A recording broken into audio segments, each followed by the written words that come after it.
जय श्री कृष्णा। राधे राधे।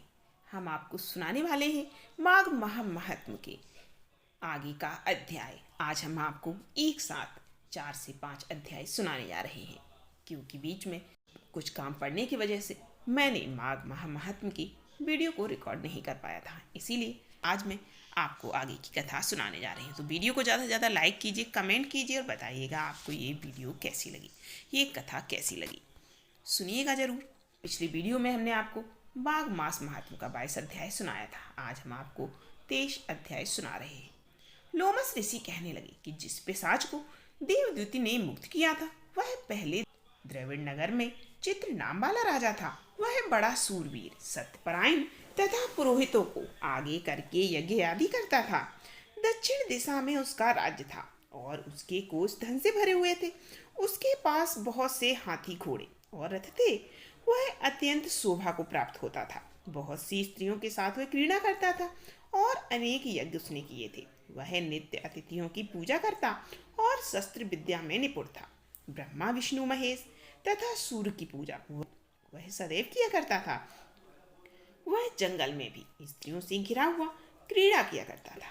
एक बार वह पाखंडियों के मंदिर में गया और वेदहीन भस्म लगाए महात्मा बने हुए पाखंडियों से उस राजा की बातचीत हुई।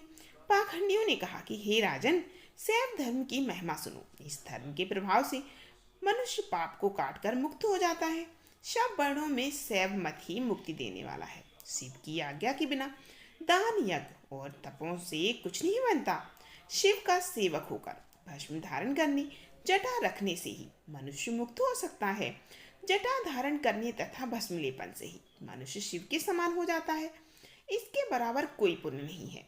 जटा भस्म धारण किए हुए सभी योगी शिव के समान ही होते हैं। अंध, जड़, नपुंसक तथा मूर्ख सब जटा से ही पहचाने जाते हैं। शूद्र वर्ण के शैव भी पूजनीय है। विश्वामित्र क्षत्रिय होकर तब से ब्राह्मण हो गए। वाल्मीकि चोर होकर उत्तम ब्राह्मण हो गए। अतएव शिव पूजन में किसी बात का विचार नहीं है। तब से ही ब्रह्मत्व प्राप्त होता है, जन्म से नहीं। इस कारण शैव का दर्शन उत्तम है तथा शिव के सिवाय दूसरे देवता का पूजन न करें। शिव तपस्वी को विष्णु का त्याग करना चाहिए। विष्णु की मूर्ति का पूजन नहीं करना चाहिए। विष्णु के दर्शन से शिव का द्रोह उत्पन्न होता है और शिव के द्रोह से रौरवादी नरक मिलते हैं। इसी से भव सागर से पार होने के लिए विष्णु का नाम भी नहीं लेना चाहिए। शिव भक्त निशंक होकर जो शिव से प्रेम करता है वह कैलाश में वास करता है, इसमें कोई संदेह नहीं। इस धर्म का पालन करने वालों का नाश नहीं होता। इस पाखंडी के ऐसे वचन सुनकर राजा ने मोह में आकर उनका धर्म ग्रहण कर लिया और वैदिक धर्म को त्याग दिया और श्रुति, स्मृति और ब्राह्मणों की निंदा करने लगा। उसने अपने घर में अग्निहोत्र को बुझा दिया और धर्म के कार्य बंद कर दिए। विष्णु की निंदा और वैष्णवों से द्वेष करने लगा और बोला, कहाँ है विष्णु, कहाँ देखा जाता है, कहाँ रहता है, किसने देखा है। और जो लोग नारायण का भजन करते थे उनको वह दुख दिया करता था। पाखंडियों का मत ग्रहण कर राजा वेद, वैदिक धर्म, व्रत, दान और दानियों को भी मानना उसने बंद कर दिया। अन्याय से दंड देता। वह कामी राजा सदा स्त्रियों के बीच में घिरा रहता और क्रोध से भरा रहता। गुरु तथा पुरोहितों के वचनों को नहीं मानता था। पाखंडियों पर विश्वास करता हुआ उनको गांव, हाथी, घोड़े और स्वर्ण आदि दे देता था। उनके सब कार्य करता था। भस्म धारण करता, मस्तक पर जटा रखता और कोई विष्णु का नाम लेता तो उसको मृत्यु दंड दे देता। यह ढिंढोरा उसने सबको पिटवा दिया। यह ढिंढोरा उसने पूरे राज्य में पिटवा दिया कि जो भी विष्णु का नाम लेगा उसे मृत्यु दंड दी जाएगी। उसके भय के कारण ब्राह्मणों तथा वैष्णवों ने उस देश को छोड़ दिया और दूसरे देश को चले गए। सारे देशवासी केवल नदी के जल से जीते थे। जीविका से दुखी होकर वृक्ष आदि नहीं लगाते थे, न ही खेती बाड़ी करते थे। प्रजा अन्न के अभाव से गला सड़ा अन्न भी खा लेती थी। आचार, विचार, अग्नि क्रिया सबको छोड़कर काल रूप की तरह वह राजा शासन करता था। कुछ काल पश्चात उस राजा की मृत्यु हो गई और वैदिक रीत से उसकी क्रिया भी नहीं की गई। यही यमदूतों से अनेक प्रकार के दुख उठाता रहा। कहीं लोहे की कीलों पर से चलना, कहीं जलते अंगारों पर चलना। जहाँ सूर्य अति तीव्र था वहाँ कोई छाया का वृक्ष था। कहीं लोहे के डंडों से पीटा गया, कहीं बड़े बड़े दांतों वाले भेड़ियों और कुत्तों से काटा गया। इस प्रकार दूसरे पापियों का हाहाकार सुनता हुआ राजा यमलोक में पहुंच गया। अब सुनाते हैं अगला अध्याय। लोमस जी कहने लगे कि राजा, पहले तो तमिश्र नामी नरक में गया, फिर अंध तमिश्र नरक में, जहाँ पर अति दुखों को प्राप्त हुआ, फिर महारौरव, फिर कालसूत्र नामी नरक में गया, फिर मूर्छा को प्राप्त हो गया, मूर्छा से चेतना आने पर तापन और संप्रतापन नाम के नरक में गया, अनेक दुखों को भोगता हुआ प्रताप नाम के नरक में गया, तब काकोल, कुंडपल, पूर्व मृतिका, लोहे संकु, मृजीव आदि नरकों में होता हुआ असिपत्र वन में पहुंच गया, फिर लोहे धारक आदि नरकों में गिराया गया। भगवान विष्णु के साथ द्वेष करने के कारण वह 21 युग तक भयंकर नरकों की यातना भोगता हुआ नरक से निकलकर हिमालय पर्वत पर बड़ा भारी पिशाच हुआ। उस वन में वह भूखा और प्यासा फिरता था। उसको मेरू पर्वत पर भी कहीं खाने को न तो भोजन मिलता और न ही पीने को जल। होतव्यता के कारण वह पिशाच घूमता हुआ एक प्रलुत प्रस्थवन नाम के वन में जा निकला। बहेड़े के वृक्ष के नीचे वह दुखी होकर हाय मैं मरा, हाय मैं मरा ऐसे शब्द जोर जोर से पुकारने लगा और कहने लगा, भूख से दुखी मेरे इस जन्म का कब अंत होगा? इस पाप रूपी समुद्र में डूबते मुझको कौन सहारा देगा? लोमस जी कहने लगे। इस प्रकार वेद पाठ करते हुए देवदूती ने उसके दुख भरे वचनों को सुना और वहां पर एक पिशाच को देखा, जिसकी लाल डरावनी आंखें, दुर्बल शरीर, काले काले ऊपर बड़े बाल, विकराल चेहरा, काला शरीर, लंबी सी जीभ बाहर निकली हुई, लंबे होंठ, लंबी जांघें, लंबे लंबे पैर, सूखा चेहरा, आंखों में पड़े गड्ढे वाले पिशाच को देखकर देवदूती ने उससे पूछा कि तुम कौन हो और ऐसी करुणा से क्यों रो रहे हो? तुम्हारी ये दशा कैसे हुई और तुम्हारा मैं क्या उपकार कर सकता हूँ? मेरे आश्रम पर आ जाने से कोई प्राणी दुखी नहीं रहता और वैष्णव लोग आनंद ही करते हैं। सो हे भद्र, तुम अपने इस दुख का कारण मुझसे जल्दी कहो, क्योंकि विद्वान मनोरथ पाने के लिए विलंब नहीं किया करते। ऐसा वचन सुनकर प्रेत ने रोना बंद कर दिया और विनीत भाव से कहने लगा कि हे द्विज, किसी बड़े पुण्य में मुझको आपके दर्शन हुए हैं। बिना पुण्य के साधुओं की संगत नहीं होती। और फिर उसने अपने पिछले जन्म का वृत्तांत कहा कि भगवान विष्णु के द्वेष के कारण मेरी ये दशा हुई है। जिस हरि का नाम यदि अंत समय में मनुष्य के मुख से निकल जाए तो मनुष्य विष्णु पद को प्राप्त होता है, जो सबका पालन करता है। उसी से मैंने द्वेष किया। यह सब मेरे कर्मों का दोष है, जिसकी ब्राह्मण तप द्वारा प्रार्थना करते हैं। ब्रह्मादि देवता, शनकादिक ऋषि जिसको मुक्ति के लिए पूजते हैं, जो आदि मध्य अंत में विश्व का विधाता और सनातन है, जिसका आदि मध्य और अंत नहीं है, उस भगवान के साथ मैंने द्वेष किया।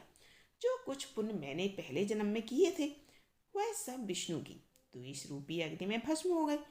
यदि किसी प्रकार मेरी इस पाप का नाश हो जाए तो मैं भगवान विष्णु के सिवा किसी और देवता का पूजन नहीं करूँगा। विष्णु भगवान से द्वेष करके मैंने बहुत दिनों तक नरक की यातना भोगी है और पिशाच योनि में पड़ा हूँ। इस समय मैं किसी अच्छे कर्म के योग से आपके आश्रम में आया हूँ, जहाँ पर आपके सूर्य रूपी मेरे दुख समान अंधकार को दूर कर दिया। अब आप कोई ऐसा उपाय बताइए जिससे मेरी ये पिशाच योनि दूर हो जाए, क्योंकि सज्जन पुरुष उपकार करने में देर नहीं करते। देवदूती कहने लगा, यह माया देवता, मनुष्य, असुर सबकी स्मृति को मोहित कर देती है, जिससे धर्म का नाश करने वाले द्वेष उत्पन्न होते हैं। जगत के उत्पन्न करने, रक्षा करने और नाश करने वाले जो सब प्राणियों की आत्मा है, उनसे भी लोग द्वेष करते हैं। जिनके अर्पण करने से सभी कर्म सफल होते हैं, उनकी भक्ति से मुख मोड़ने वाले मूर्ख कौन सी गति को प्राप्त नहीं होते। चारों वर्णों का वेदोक्त हरि का भजन करना ही उत्तम है, अन्यथा कुमार्ग में चलने वाले मनुष्य नरक के गामी होते हैं। इसी कारण वेद विरुद्ध कर्मों को त्यागना चाहिए। अपनी बुद्धि से बचे हुए धर्म के मार्ग पर चलने से मनुष्य परलोक के पथ का भी नाश करते हैं और वेद देवता और ब्राह्मणों की निंदा करते हैं। झूठे मन कल्पित शास्त्रों को मानने वाले नरक में जाते हैं। देव आदि देव विष्णु के विमुख होने वाले नरक में जाते हैं, जैसे द्रविड़ देश का राजा नरक में गया। इस कारण इसकी निंदा नहीं करनी चाहिए और वेद में कही गई क्रिया को भी नहीं करना चाहिए। लोमस जी कहने लगे कि ऐसा कहने पर मुनि ने पिशाच को सुमार्ग बतलाया कि माघ मास में तुम प्रयाग में जाकर स्नान करो, उससे तुम्हारी ये पिशाच योनि समाप्त हो जाएगी। यह माघ मास में प्रयाग में स्नान करने से मनुष्य पहले जन्म के सभी पापों से मुक्त हो जाता है। वहां पर स्नान करने से मुक्ति प्राप्त होती है। इससे बढ़कर और कोई प्रायश्चित नहीं है। संसार में यह मोक्ष और स्वर्ग का खुला हुआ द्वार है। गंगा और जमुना का संगम त्रिवेणी में सबसे उत्तम तीर्थ है, पाप रूपी बंधन को काटने के लिए। यह कुल्हाड़ी है, कहाँ तो विष्णु सूर्य तेज गंगा यमुना का संगम, और कहाँ यह तुच्छ पाप रूपी तृण की आहुति।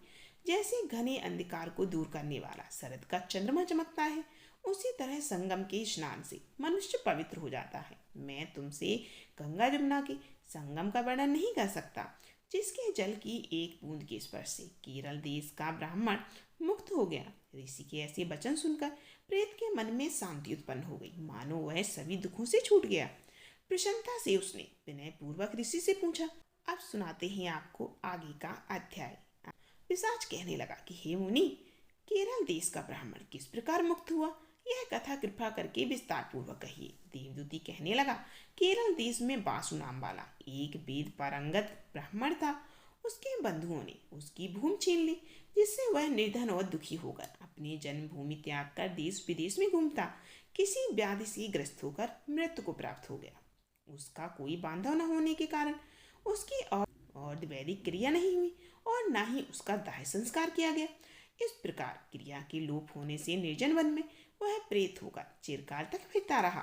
शीत ताप भूख प्यास के दुख से हाहाकार करता हुआ वह नंगे शरीर रोता फिरता था, परंतु उसको कहीं सदगति दिखाई नहीं दी। सर्वथा दान न देने से वह अपने कर्म फल को भोगता था। जो लोग अग्नि में आहुति नहीं देते, भगवान का पूजन नहीं करते, वे आत्मविद्या का अभ्यास नहीं करते, अच्छी तीर्थों से विमुख होते हैं। और जो लोग दुखी लोगों को स्वर्ण वस्त्र तांबूल रत्न फल तथा जल नहीं देते, तथा छल कपट से जीविका प्राप्त करने वाले, दूसरों तथा स्त्रियों का हरण करने वाले, पाखंडी कुटिल चोर बाल वृद्ध तथा आतुर और स्त्रियों पर निर्दयता करने वाले, आग लगाने वाले, विष देने वाले, झूठी गवाही देने वाले, कुमार्ग पर चलने वाले, माता पिता भाई बहन संतान तथा अपनी पत्नी का त्याग करने वाले, जो सब तीर्थों से दान लेते हैं, तीर्थों में दान लेते हैं, पालन करने वाले, स्वामी को त्यागने वाले, गौर तथा भूमि के चोर, वेदों की निंदा करने वाले, वृथा द्रोह करने वाले, प्राणियों की हिंसा करने वाले, देवता गुरु की निंदा करने वाले, यह सभी बारंबार प्रेत पिशाच राक्षस तथा बुरी योनियों में जन्म लेते हैं। अतः बुरे कर्मों से बचकर धर्म के कार्य तथा यज्ञ दान और तप आदि करने चाहिए, क्योंकि कर्म फल अवश्य ही मिलता है। इस प्रकार प्रेत की गति देखकर पाप कर्म कदाप नहीं करने चाहिए। ब्राह्मण कहने लगा कि इस प्रकार उस केरल ब्राह्मण ने उस पर्वत पर अधिक समय व्यतीत करके एक मार्ग में एक पथिक को देखा, जो 2 गगरियों में त्रिवेणी का जल लिए हुए था। आनंद पूर्वक भगवान के चरित्र का गान कर रहा था। प्रेत ने उसका मार्ग रोककर कहा कि तुम डरो मत, इस गगरी का जल मुझको पिला दो, नहीं तो मैं तुम्हारे प्राण ले लूंगा। देवदूती कहने लगा कि दुखी दुर्बल नंगे मुरझाए हुए तुम कौन हो, पैरों से पृथ्वी को स्पर्श न करके चलते हो। लोमस जी बोले।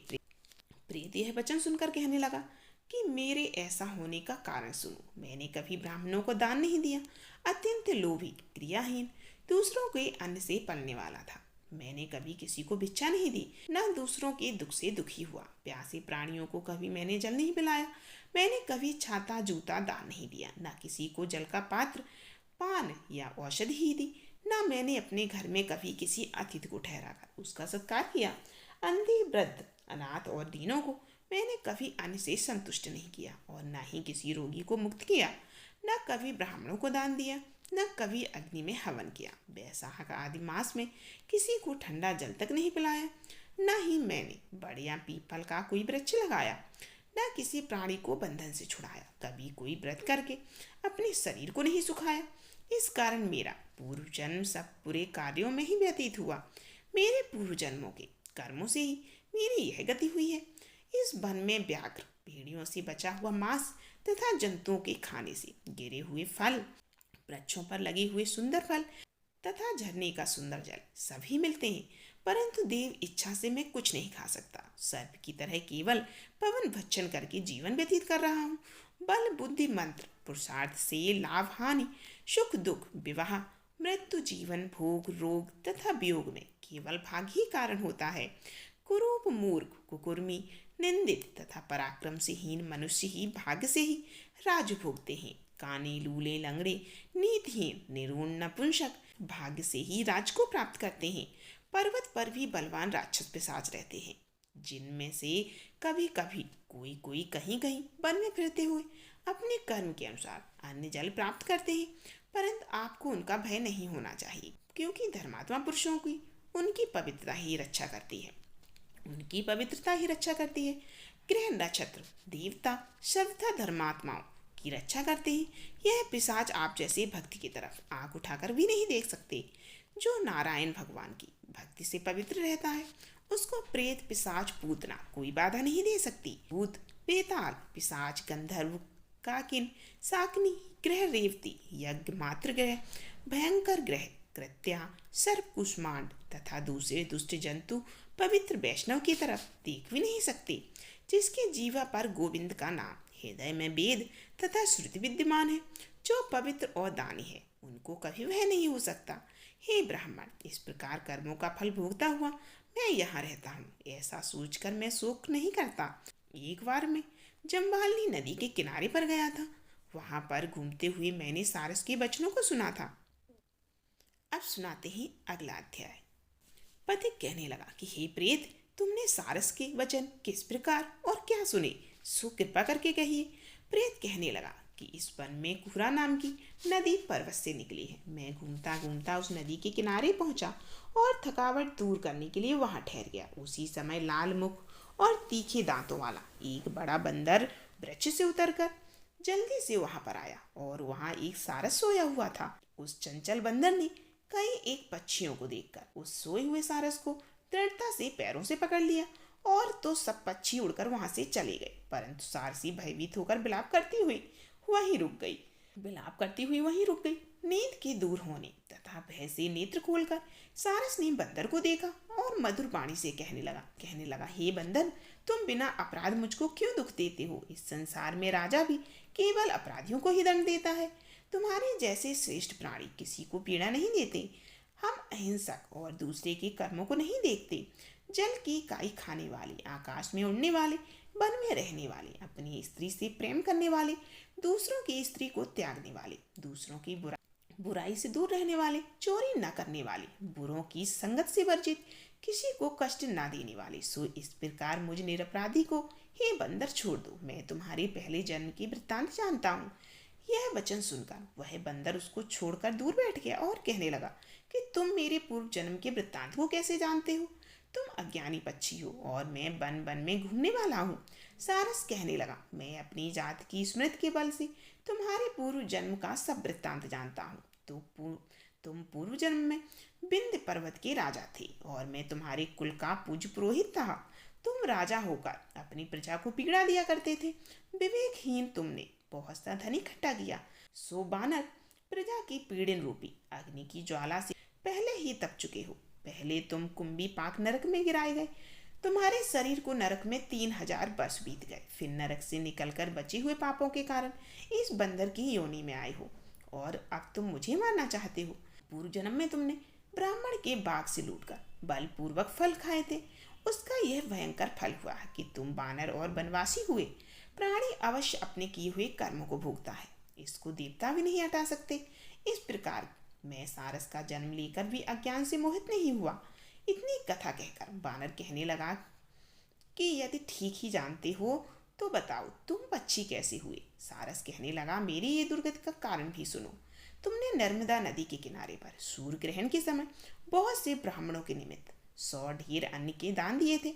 मैंने पुरोहिताई के मद में थोड़ा सा ब्राह्मणों को दिया और बाकी का सब मैंने ले लिया। इन ब्राह्मणों के द्रव्य का अपहरण करने के पाप से मैं पहले काल सूत्र नामक नरक में गिराया गया और फिर रक्त कुदुर्म नरक में, जहाँ पर बड़े बड़े कीड़े थे और रक्त तथा पीप से भरा हुआ नाभि तक नीचे सिर और ऊपर पैर किए हुए पीप चाटता हुआ उस दुर्गंध वाले नरक में कीड़ों आदि से काटा जाकर 3000 वर्ष तक मैंने उस यातना को भोगा। मैं नरक के दुख का वर्णन नहीं कर सकता। फिर नरक की यातना से मुक्त होकर यह सारस का जन्म मैंने पाया है, क्योंकि पूर्व जन्म में अपनी बहन के घर से मैंने कांसे का बर्तन चुराया था। इसको मैंने एक ज्वारी को दिया था, इसी से मैं सारस योनि में आया। यह मेरी स्त्री पिछले जन्म में ब्रह्माणी थी, इसने भी कांसे की चोरी की थी, इसी से यह मेरी स्त्री और सारसी हुई। यह सब मैंने तुमसे अपना कर्म फल कहा है। अब भविष्य की बात भी सुनो। अब मैं, तुम और मेरी यह स्त्री भी हंस होंगे और कामरूप देश में सुख से निवास करेंगे। फिर इसके पश्चात गौर योनि में और फिर जाकर दुर्लभ मनुष्य योनि को प्राप्त होंगे। उसमें मनुष्य पाप और पुण्य दोनों कर सकता है। इस प्रकार शिव की माया से यह सारा जगत मोह को प्राप्त होता है। न केवल हम ही, परंतु इस संसार के सभी जीव प्रवृत्ति मार्ग में फंसकर अच्छे और बुरे कर्म करते हैं और उनका फल भोगते हैं। इसीलिए सब प्राणियों को धर्म का सेवन करना चाहिए। देवता, असुर, मनुष्य, व्याघ, कीड़े मकोड़े सभी से कंटक रूपी मार्ग नहीं छूटता। केवल वेदांत जानने वाले योगी ही इस मार्ग से बच सकते हैं। इसी कारण बड़े बड़े धर्मात्मा महात्मा भी कर्म फल को नहीं टाल सकते।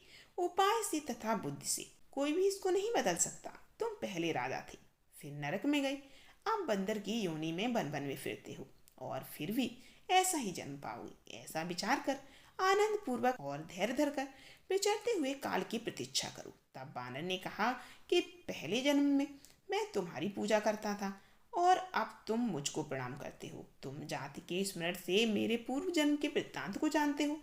आनंद पूर्वक रहो, तुम्हारा कल्याण हो। तुम्हारे वचनों को सुनकर मैं मोह रहित होकर वन में विचरूंगा। प्रेत कहने लगा कि हे पथिक, मैंने नदी के तट पर बंदर और सारस का ये संवाद सुना, तब मुझको बोध हुआ और मोह तथा शोक का नाश हो गया। आगे का अध्याय सुना रहे हैं। प्रेत कहने लगा कि हे पथिक, मैं इस समय तुम्हारे पास जो यह गंगा जल है उसे मांगता हूँ, क्योंकि मैंने इसका बहुत महात्म सुना है। मैंने इस पर्वत पर गंगा जल का बड़ा अद्भुत आश्चर्य देखा था, इसीलिए यह जल मांगता हूँ। मैं प्रेत योनि में अति दुखी हूँ। एक ब्राह्मण अनधिकारी को यज्ञ कराकर ब्रह्मराक्षस हो गया। वह हमारे साथ 8 वर्ष तक रहा। उसके पुत्र ने उसकी अस्थियों को इकट्ठा करके गंगा के कनखल स्थान में गिरवा दिया। उसी समय वह राक्षस तो त्याग कर सदगति को प्राप्त हो गया। मैंने प्रत्यक्ष देखा है, इसीलिए मैंने तुमसे प्रार्थना की है। मैंने पहले जन्म में 3 स्थानों में बड़े बड़े दान लिए थे और उनका प्रायश्चित नहीं किया था। इसी से मैं हजारों वर्ष तक इस प्रेत योनि, जिसमें अन्न और जल मिलना सभी दुर्लभ है और मैं वही दुख पा रहा हूँ। इस योनि में मुझको हजारों वर्ष बीत गए। इस समय आप जल देकर मेरे प्राणों को, जो कंठ तक आ जाए, बचाओ। कुष्ठ आदि रोग से भी मनुष्य प्राणों को त्याग करने की इच्छा नहीं करता। देवदूत कहने लगे कि ऐसे उस प्रेत के वचन सुनकर वह ब्राह्मण बड़ा विस्मित हुआ और वह अपने मन में विचारने लगा कि संसार में पाप और पुण्य के फल अवश्य भोगने पड़ते हैं। देव, दानव, मनुष्य, कीड़े मकोड़े भी रोगों से पीड़ित होते हैं। बाल तथा वृद्धों को मरण, अंधा तथा कुबड़ापन, ऐश्वर्य, दरिद्रता, पांडित्य तथा मूर्खता सब कर्मों से ही होता है। यदि कर्म भूमि में जिन्होंने न्याय से धन इकट्ठा किया है वह धन है। यह सुनकर प्रेत गदगद वाणी में बोला, पथिक, मैं जानता हूँ कि आप सर्वज्ञ हैं। आप मुझको जीवन का आधार जल इस प्रकार दो जैसे मेघ चातक को देता है। तब पथिक कहने लगा कि हे प्रेत, मेरे माता पिता प्रभु क्षेत्र में बैठे हैं, मैं उन्हीं के लिए जल लाया हूँ। बीच में तुमने गंगा के संगम का जल मांग लिया। अब मैं इसी धर्म संदेह में पड़ गया हूँ। क्या कांड वस्तु में यज्ञों को इतना नहीं मानता जितना प्राण रक्षा को मानता हूँ।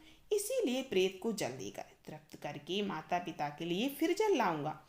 लोमस जी कहने लगे। इस प्रकार उस पथिक ने गंगा जमुना के संगम का जल उस प्रेत को दे दिया। उस प्रेत ने प्रेत पूर्वक उस जल को पिया और वह उसी समय उस प्रेत शरीर को छोड़कर देहधारी हो गया। केरल कहने लगा कि बिंदु मात्र गंगा जल से वह प्रेत मुक्त हो गया। हम समझते हैं कि ब्रह्मा जी भी इस जल के गुण का वर्णन नहीं कर सकते, नहीं तो महादेव जी इस जल को मस्तक पर क्यों धारण करते। इस संसार में जो मनुष्य काया वाचा और मनसा के पापों से रंग गए हैं वह गंगा जल के बिना नहीं धुलते। गंगा जल के सेवन से मुक्ति सदा सन्मुख खड़ी रहती है। जिसके जल को स्पर्श करते ही प्रेत प्रेतत्व को छोड़कर मुक्ति को प्राप्त होते हैं। जो गंगा स्नान करता है वह वैष्णव पद को प्राप्त होता है। यदि संबंधी लोग गंगा जल से तर्पण करें तो नरक में रहने वाले पितर लोग भी स्वर्ग में चले जाते हैं और स्वर्ग में रहते हुए ब्रह्मत्व को प्राप्त होते हैं। गंगा जल के समान और कोई मुक्ति का साधन नहीं है। वह प्रेत वहां से चला गया और एक मास में जब माघ मास आया तो उसने सुने हुए प्रयाग महात्म्य के अनुसार गंगा जमुना के संगम पर स्नान करके पिशाच शरीर को धारण कर भक्ति पूर्वक नारायण की स्तुति की। वह द्रविड़ देश का राजा गंधर्वों से सेवित उत्तम विमान पर बैठकर इंद्रपुरी को गया। सो हे द्विज, इतिहास पापों का जल्दी ही नाश करता है। इसमें धर्म का ज्ञान होता है। यह पुण्य यश तथा कीर्ति को बढ़ाने वाला है, ज्ञान तथा मोक्ष को देने वाला है। तुम भी सदगति पाने के लिए प्रयास करो। वहाँ पर हम ऐसा स्नान करें जो देवताओं को दुर्लभ होता है। तो वहाँ पर श्राप से पैदा हुआ पिशाचपन सब नाश हो जाता है। इस प्रकार लोमस जी के मुख से अमृतमय मधुर कथा को सुनकर मानो अमृत पीकर सब प्रसन्न हो गए और पाप रूपी समुद्र से पार हो गए। उन्हीं के साथ सब लोगों ने दक्षिण दिशा को प्रस्थान किया। अगली वीडियो में हम आपको सुनाएंगे माघ मास महात्म्य 28वां अध्याय। आप लोग इन अध्यायों को जरूर सुनिए और वीडियो को लाइक कमेंट जरूर कीजिए और बताइएगा आपको इस कथा से क्या मिला सीखने को। और प्लीज़ ज़्यादा से ज़्यादा इस वीडियो को शेयर जरूर कीजिए।